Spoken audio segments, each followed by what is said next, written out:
Smart saving plan తో మీ ఆత్మీయులకు ఉజ్వలమైన సురక్షితమైన జీవితం అందించండి. టాటా ఏఏతో ఇది సాధ్యం. కేక్ కటింగ్ చేసి సెలబ్రేషన్స్ చేసుకున్నారు. మరి ఇప్పుడు మనం ఏం చేయాలి? దానికి సరైన సమాధానం ఇచ్చే సమయం వచ్చింది. దానికి సరైన సమాధానంగా ఆపరేషన్ సింధూర్ని ప్రారంభించారు.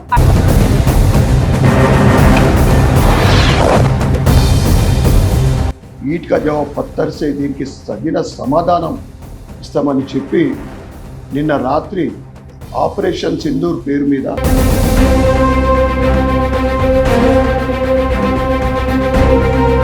గత 10 సంవత్సరాలుగా చూసుకుంటే పంజాబ్ రైతుల ఇష్యూ కావచ్చు, సద్దుమణిగిపోయింది.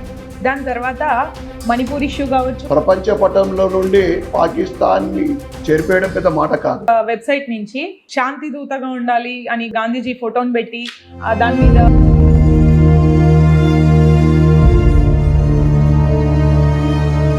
మీకు అర్థమవుతుందా ఏం జరుగుతూ ఉంది? మీ ఆలోచన ఆ స్థాయిలో లేదు. తెలంగాణలో నాకు ప్రభుత్వం నడపడం చేత కాదు అని బహిరంగంగా క్షమాపణ చెప్పుకుంటున్నాడు ఇవాళ రేవంత్ రెడ్డి గారు. నమస్తే, వెల్కమ్ టు సుమన్ టీవీ. ఒక ఉగ్రదాడి జరిపి మన దేశంలో మన రాజధానిలో కేక్ కటింగ్లు చేసి సెలబ్రేషన్స్ చేసుకున్నారు. మరి ఇప్పుడు మనం ఏం చేయాలి? దానికి సరైన సమాధానం ఇచ్చే సమయం వచ్చింది. దానికి సరైన సమాధానంగా ఆపరేషన్ సింధూర్ని ప్రారంభించారు అర్ధరాత్రి. అయితే ఈ పని ఎందుకు అలా చేయడం జరిగింది?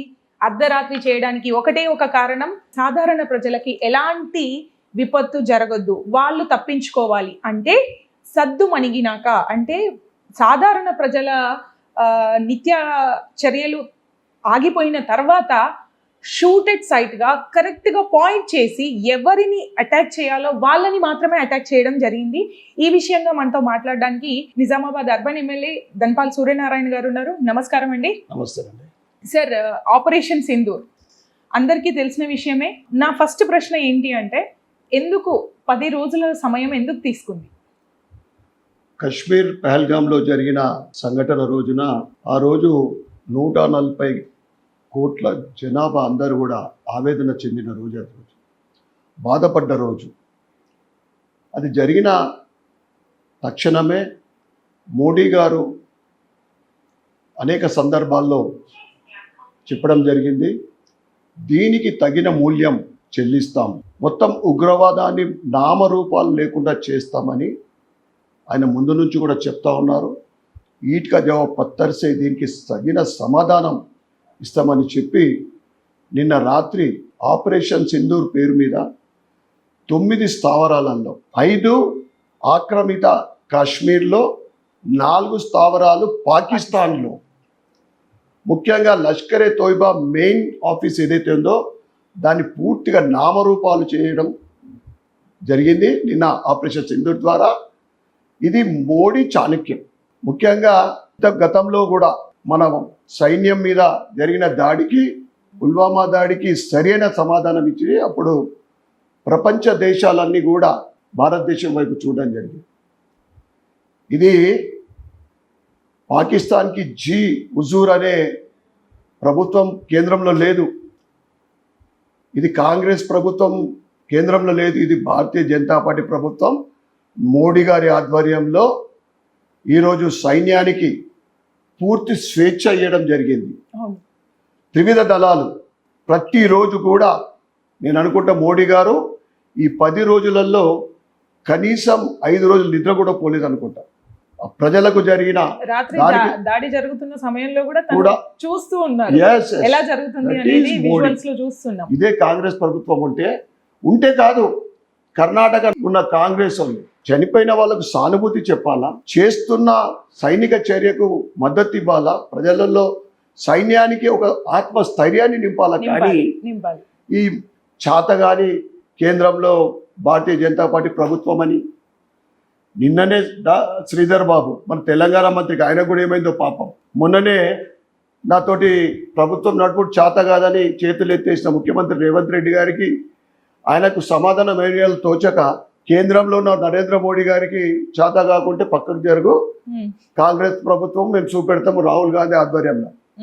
ఆ పప్పు రాహుల్ గాంధీ ఆధ్వర్యంలో ఇదే సంఘటన జరిగితే కనీసం అప్పుడు మనకున్న సైనికులకు 11 సంవత్సరాల ముందు యూపీఏ ప్రభుత్వంలో కనీస వసతులు ఉండేవి కాదు.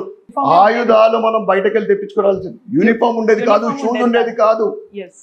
ఈరోజు మేక్ ఇన్ ఇండియా ద్వారా మన భారత సైన్యానికి, త్రివిధ దళాలకు ఆధునిక ఆయుధాలతో పాటు అన్ని రకాల సౌకర్యాలు కల్పిస్తూ మనమే మేక్ ఇన్ ఇండియా ద్వారా ఆయుధాలు తయారు చేసి ఎన్నో దేశాలకు సరఫరా చేస్తున్న ఘనత ఈరోజు నరేంద్ర మోడీ గారి ప్రభుత్వానికి దక్కుతుంది. అయితే మీరు చాతగాని మాటలు, మీరు సైన్యానికి ధైర్యం ఇవ్వాలి. చాణక్య నీతి మీరు అన్నట్లు వెంటనే స్పందించి అటాక్ చేస్తే ఆ దమ్ము ధైర్యం భారతదేశ సైన్యంలో ఉంది, ఆర్మీలో ఉంది. కానీ అమాయక ప్రజలు నష్టపోకుండా, అందుకే చూసి దెబ్బ కొట్టడం. ఇంతకుముందు పుల్వామా కానీ, ఇప్పుడు పహల్గాం కానీ రాజకీయ చదరంగం అని చెప్పొచ్చు. రాజకీయ చంద్ర మోడీ గారి ఇలా ప్రపంచ దేశ నాయకులు పొగుడుతూ ఉన్నారు మోడీ గారి పరిపాలన గురించి. 2047 వరకు ప్రపంచంలో విశ్వగురు స్థానాని కోసం పాటుపడతా ఉన్న నరేంద్ర మోడీకి చాతగాక 60 సంవత్సరాలు పరిపాలన చేస్తే కనీసం ఏదన్నా భారత సైన్యం మీద అటాక్ చేస్తే వారికి అధికారం ఉండేది కాదు తిరిగి జవాబు ఇవ్వటానికి. సెకండ్ వరల్డ్ వార్ టైం అదే కదా. సెకండ్ వరల్డ్ అదే. వీళ్ళు పర్మిషన్ ఇవ్వాలి. అప్పటి వరకు మన 10ల సంఖ్యలో 100ల సంఖ్యలో మన సైన్యాలు చనిపోయిన తర్వాత ఇది ఇప్పుడు కూడా కాంగ్రెస్ ప్రభుత్వం అంటే వరల్డ్ వార్ ఎక్స్పెక్ట్ చేస్తున్నారు. అంటే ఈ వార్ ని అంటే హిందూ ముస్లిమైజ్ గా చేసి, అంటే దాన్ని ఒక మత విద్వేషంగా క్రియేట్ చేసి స్టార్ట్ చేసిండ్రు. అంటే దీని వెనకాల అంటే మనకి ఒక గత 10 సంవత్సరాలుగా చూసుకుంటే పంజాబ్ రైతుల ఇష్యూ కావచ్చు, సద్దుమణిగిపోయింది. దాని తర్వాత మణిపూర్ ఇష్యూ కావచ్చు, సద్దుమణిగిపోయింది. ఆ తర్వాత బెంగాల్ ఇష్యూ జరిగింది, సద్దుమణిగింది. సో ముఖ్యమైన ఘట్టం కరోనా టైం.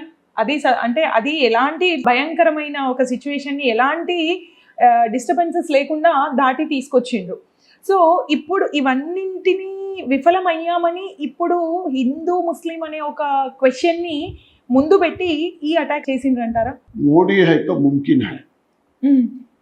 ఈరోజు 370 ఆర్టికల్ రద్దు కానీ, 500 సంవత్సరాల తర్వాత అయోధ్య రామ మందిర నిర్మాణం కానీ, వక్ఫ్ బోర్డ్ యాక్ట్ కానీ, పాకిస్తాన్కు అండగా ఏముందంటే ధైర్యము, దొంగ నోట్లు. అంతే. డిమానిటేషన్ తర్వాత అప్పుడే పాకిస్తాన్ రెక్కలు ఇచ్చబడ్డాయి. 2014లో మోడీ గారు ప్రధానమంత్రి అయిన తర్వాత ప్రపంచ దేశాలన్నిటికీ ఒక చుట్టి ఈ కాంగ్రెస్ వాళ్ళు వారి ఓటమి జీర్ణించుకోలేక మోడీ గారు ఒక ఎక్స్కర్షన్ లెక్క టూర్ చేస్తున్నా అని చెప్తే అప్పటి నుంచే ప్రపంచ దేశాలలో ప్రపంచంలో పాకిస్తాన్ని ఏకాకిగా చేయడం ఆయన లక్ష్యం.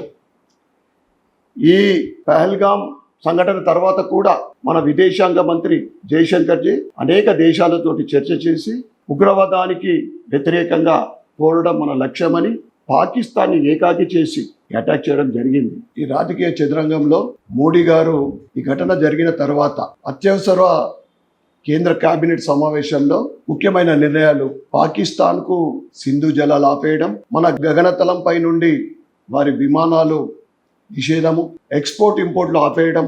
ముందే పాకిస్తాన్ ఆర్థిక పరిస్థితి అధ్వాన్నమైన పరిస్థితి. మన త్రిదళ సైనిక వాళ్ళతోటి ముఖ్యులతోటి చర్చించి వ్యూహాలు చేయడము, అరేబియా సముద్రంలో మన నేవీ మోహరించడము, ఇవన్నీ పాకిస్తాన్లకు నిద్రపట్ట లేకుండా చేసింది. వాళ్ళకు తెలుసు రాబోయేది భారతదేశం ఏ రకమైన అటాక్ చేసినా మేము దేనికి కూడా సమాధానం ఇయ్యలేదని అనేక మంది అక్కడ అధికారులు కానీ క్లియర్గా చెప్పడం జరిగింది. పారిపోతా ఉన్నారు, మాకేమైనా హెల్ప్ చేయమని చెప్పి ఇతర దేశాల దగ్గరికి ఆర్జిస్తూ ఉన్నారు. మాతోటి కాదు. నిజంగా ప్రపంచ పటంలో నుండి పాకిస్తాన్ని చేరిపేయడం పెద్ద మాట కాదు, కానీ ప్రజాస్వామ్యబద్ధంగా ప్రజలకు ఎటువంటి ఆస్తి నష్టం కానీ ప్రాణ నష్టం కానీ జరగకుండా రాజకీయ చదరంగం, రాజకీయ దెబ్బం కొట్టడమే మోడీ గారికి, అమిత్ షా గారికి, వారి టీం అందరికి కూడా మోడీ గారి ఆధ్వర్యంలో ఉన్న శక్తి ఏదంటే ఈ రాజకీయ చదరంగంలో మోడీ గారు వ్యూహాన్ని ఎవరు కూడా ఊహించలేరు. కాంగ్రెస్ అయితే ఎంతో దూరంలో ఉన్నది. చేతగాని మాటలు, మన సైన్యానికి అధైర్యపరిచే విధంగా, ఇటువంటి అత్యవసర సమయంలో మీరు ధైర్యాన్ని నూరిపోవాలన్నా లేకుంటే వారిని ఆత్మస్థైర్యం దెబ్బతీసే విధంగా మీరు మాట్లాడడం చాలా సిగ్గుచేటు. శ్రీధర్ బాబు గారు కూడా నిన్న మాట్లాడడం, ఆయన జెంటల్మెన్ అనుకున్నాం. పాపం రేవంత్ రెడ్డి గారి మరి కౌంటర్ ఇవ్వాలి ఏదో ఒకటి. నాకు చేత కాదు, బ్యాంకు వాళ్ళు నమ్ముతలేరు, చెప్పులు ఎత్తుకుపోయి దొంగలు వచ్చినట్టు చూస్తున్నారు మమ్మల్ని చెప్పడం, దానికి ఏదో సమాధానం ఇవ్వాలని మోడీ గారి గురించి చెప్పడం. ఆయన చెప్పిన 12 గంటల లోపే ఈ కప్పిపుచ్చారు. యాక్షన్ ఆపరేషన్ సింధూర్ జరిగింది. ఇప్పటికైనా భవిష్యత్తులో మీకు చేత కాకుంటే మాట్లాడడం మానుకోండి. మీకంతా ఆ లెవెల్ లేదు. ఇలా జాతీయ స్థాయిలో ఈరోజు ప్రపంచ దేశాలలో భారతదేశం ముందు వరుసలో ఉంది. మీ 65 పరిపాలనలో దేశమంతా కూడా పాకిస్తాన్కు జీ అనే విధంగా మీరు చేసింది పరిపాలన. ఇప్పుడున్నది భారతీయ జనతా పార్టీ. ఖబర్దార్ అని చెప్తా ఉన్నా కాంగ్రెస్ వాళ్ళకు, పిచ్చి పిచ్చి కామెంట్లు ఇవ్వద్దు. 10 రోజులు పడికి నీకు ఆలోచన మీకు ఉంటే కదా, ఈ 10 రోజులలో ఏ విధమైన వ్యూహం చేస్తారు మీకు అసలు తట్టది. ఇందిరాముంటే ఏం చేస్తుండేనా? సప్పుడు దాక్కుంటారు. ఇంకో ఇట్లా అటాక్లు ఎన్నో అయినాయి. పుల్వామా దాడే దానికి సమాధానం. ఇవాళ పహల్గామ్ దాడికి ఇవాళ ఈట్కా జవాబు పత్తర్సే. అది భారతీయ జనతా పార్టీతోటి సాధ్యమవుతుంది, మోడీ గారితో సాధ్యమవుతుంది. ఖబర్దార్ అని చెప్తా ఉన్న, పిచ్చి పిచ్చి స్టేట్మెంట్ చేయొద్దు కాంగ్రెస్ వాళ్ళు. కాంగ్రెస్ పరిపాలన ఉన్నప్పుడు గోల్డ్ వార్లు వచ్చినాయి. వేలాది ఎకరాల భూమి చైనా ఆక్రమితమైంది. కశ్మీర్ పాకిస్తాన్కు దారాదత్తం చేసింది.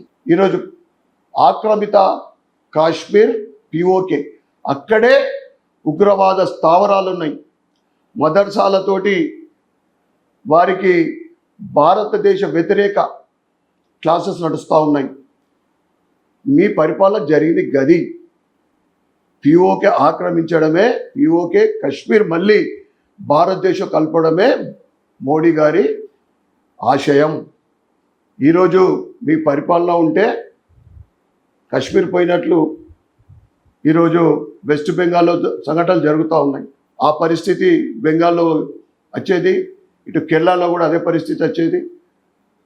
మీ పరిపాలన మీరు కలలు కనద్దిగా. కర్ణాటక ముఖ్యమంత్రి కూడా దీని మీద స్పందించిండు కదండి. కర్ణాటక పాపం వాళ్ళకి యుద్ధం వద్దు, శాంతి అన్నాడు. మళ్ళీ ఇవాళ కూడా వాళ్ళ అధికారిక ఒక వెబ్సైట్ నుంచి శాంతి దూతగా ఉండాలి అని గాంధీజీ ఫోటోని పెట్టి దాని మీద ఎక్స్ లో ట్వీట్ చేసిర్రు. అండ్ మళ్ళీ ప్రజలందరి చీత్కారం వల్ల దాన్ని తీసేసి మళ్ళీ కంగ్రాచులేషన్స్ ఓం శాంతి అని గాంధీ గారికి ఫోటో పెట్టి వాళ్ళు సోషల్ మీడియా ద్వారా వైరల్ చేస్తారు. అసలు మీకు అర్థమైందా? మీకు అర్థమవుతుందా ఏం జరుగుతూ ఉంది? మీ ఆలోచన ఆ స్థాయిలో లేదు. మీరు ట్వీట్లు పెడతారు, మెసేజ్లు పెడతారు, మళ్ళీ దాన్ని డిలీట్ చేసుకుంటారు. దయచేసి ఇవాళ మన మోడీ గారి ప్రభుత్వానికి అండగా ఉండండి. భారత సైన్యానికి మనోధైర్యాన్ని ఇవ్వండి. మీరు దేశంను ఉద్దేశించి యువతకే కావచ్చు, ఇతర నాయకులకే కావచ్చు, ఎలాంటి సందేశాన్ని ఇవ్వాలనుకుంటున్నారు ఈ విషయంగా? ఈరోజు భారతదేశం ఉగ్రవాద రహిత దేశంగా ఏదైతే మన మోడీ గారి సంకల్పం ఉందో దానికి మీరందరూ కూడా మద్దతు ఇవ్వాలని నేను కోరుతాను. కాంగ్రెస్ పరిపాలనలో జరిగింది ఏంటిది?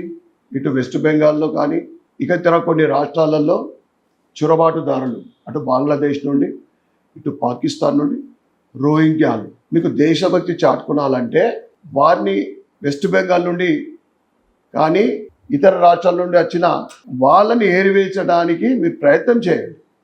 మీరు సలహాలు ఇవ్వండి. చేత కాకుండా ఊరుకోండి. అంతేగాని 10 రోజులు ఎందుకు పట్టింది, చేత కాదు మోడీ గారికి. ఒక రాష్ట్రంలో మీ ప్రభుత్వం 18 నెలలు కూడా కాలేదు, చేతులు ఎత్తేసిన కాంగ్రెస్ నీతి గిది. తెలంగాణలో నాకు ప్రభుత్వం నడపడం చేత కాదు అని బహిరంగంగా క్షమాపణ చెప్పుకుంటున్నాడు ఇవాళ రేవంత్ రెడ్డి గారు. మీరు దేశాన్ని నడిపే స్థాయి మీది ఎప్పుడో పోయింది.